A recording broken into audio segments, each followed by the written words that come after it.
Alright, hello everyone, welcome back to the channel. This, of course, is another anime reaction video. Today we are watching the last two episodes of The Daily Lives of High School Boys. That doesn't mean necessarily that it's over. Obviously, there's still the specials, the OVAs. There's about 7 of them, but they're only about like 2, maybe 3 minutes long, so I could just do that in like one video. It's not a real big thing.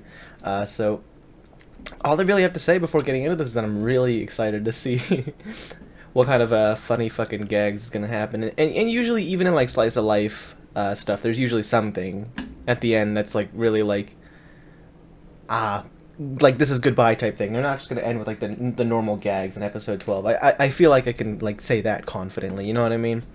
Obviously, I don't know if that for sure because I haven't watched it yet. I'm about to. Not sure what I'm gonna do after the OVAs. Depending on if a certain video comes out before this video, not a reaction, it's like something else. If that has come out before this comes out, and this should come out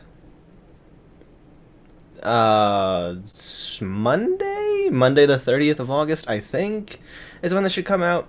That should give me some time, a good enough time to think about what I want to do moving forward in regards to replacements for this series and 91 Days, if at all. But you know what, without further ado, as always, there will be links down in the description below, which will take you to the full-length, uncut reactions. So go ahead and watch the reactions there, then come back to YouTube for the discussions. Without further ado, let's get started with episode 11 of The Daily Lives of High School Boys. Yeah, pop art, that's what it's called. I had a suspicion that's what it was called, but whatever.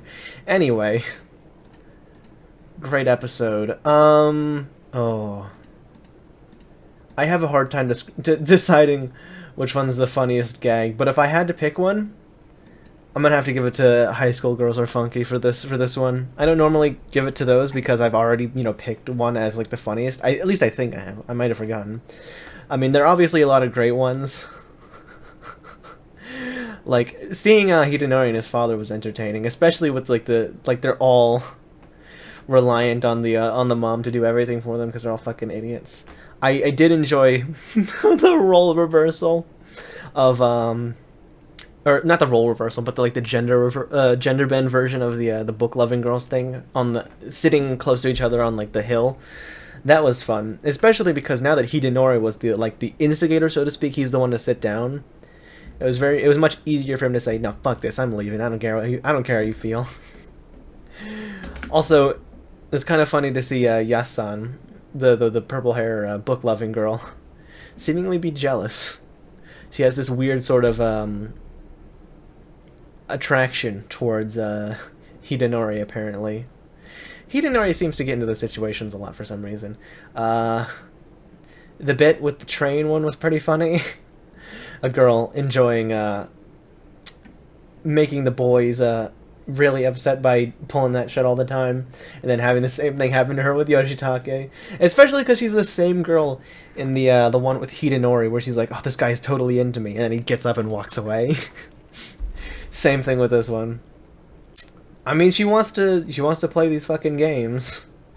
She has to be ready to sometimes lose, And even though there was a gag at the end, I did really enjoy the bit where, even though maybe it dragged on a little bit too long, the bit with Hidenori going on and on about all the things about Yoshitake. God, that one shot of him backing his ass up too much on the chair. He did not need to do that. That's not appropriate. But it started to get really sweet there as it went on. Even though it did have a gag at the end of it, it was very nice. It was very heartwarming. But again, funniest one in this episode, High School Girls Are Funky, because again, just all the references to like them being scared of Habara, of what she used to be, is in itself funny. That could get repetitive over time, but the way that they basically told that like similar joke, like she's scary. But this time they did it in a different way, where she was asking about the rules. And I think I could be forgiven for thinking that they were just going to do, like, she's going to be, like, innocent, like, oh, that's not what I meant. I was just, like, I didn't know or whatever. But she was fucking ready to pull up on the fucking rock. That's insane. And yet she wants to, like, make up for who she used to be. Like, when she was giving money to, like, Karasawa or something like that because of the scar on his face. it was a good one. It was a good one. But that's pretty much all I say about this episode. Let me get into episode 12, the final episode. But obviously there's still going to be the OVAs to watch after this. But still, this is kind of a bit crazy to know that we're getting into the last episode. So I'm gonna go ahead and watch that now.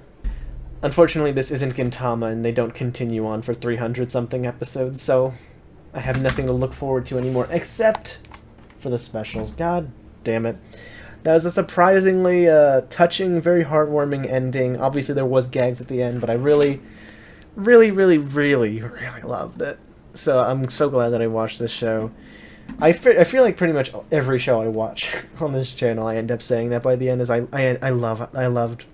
I'm so glad I ended up watching this show, you know. And you know what?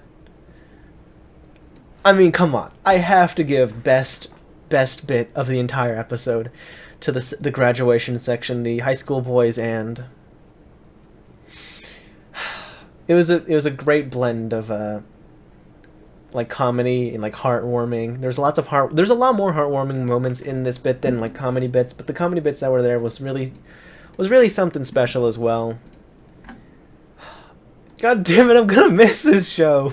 I'm really gonna miss it. Even though it wasn't the best for, like, you know, analysis or whatever, it was so much fun and it wasn't even like particularly like deepest show ever, but it's so goddamn funny.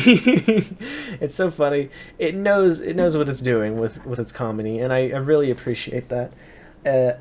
And I don't know if I would read the manga, because I feel like it's probably one of those things where it's like the anime enhances a lot of the comedy with all of the execution, the specific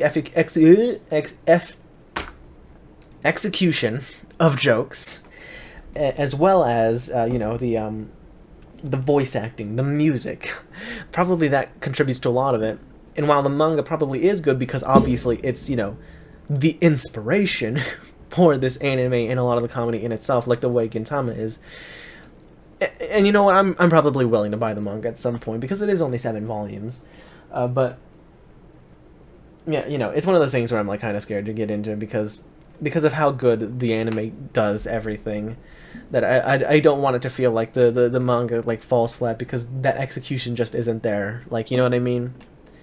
Though, to be fair, I haven't read much more because I'm still missing so many volumes of Gintama.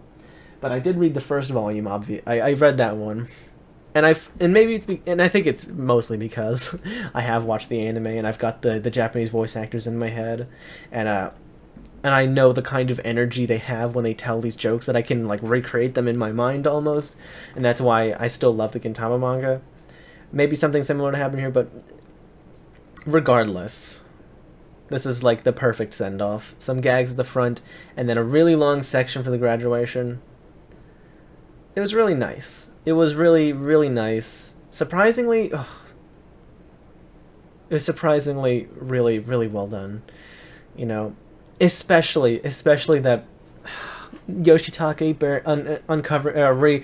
getting his like little time capsule. Oh, it's so sweet. It reminds me of a letter I wrote to myself at the beginning of high school, I assume, that I couldn't open until like somewhat recently. I forget when.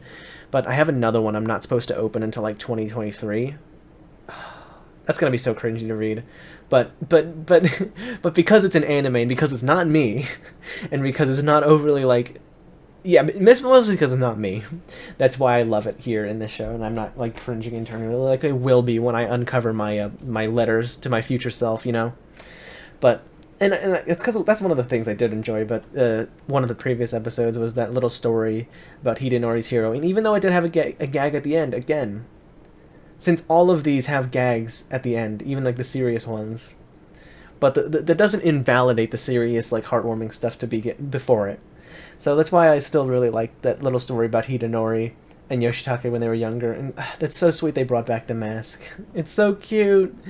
And I guess that's because there's like this unspoken, like unbreakable friendship between Hidenori and Yoshitake, because while they are friends with Tadakuni, Hidenori and Yoshitake spend a lot more time by themselves than they do with like Tadakuni, at least as the show progressed.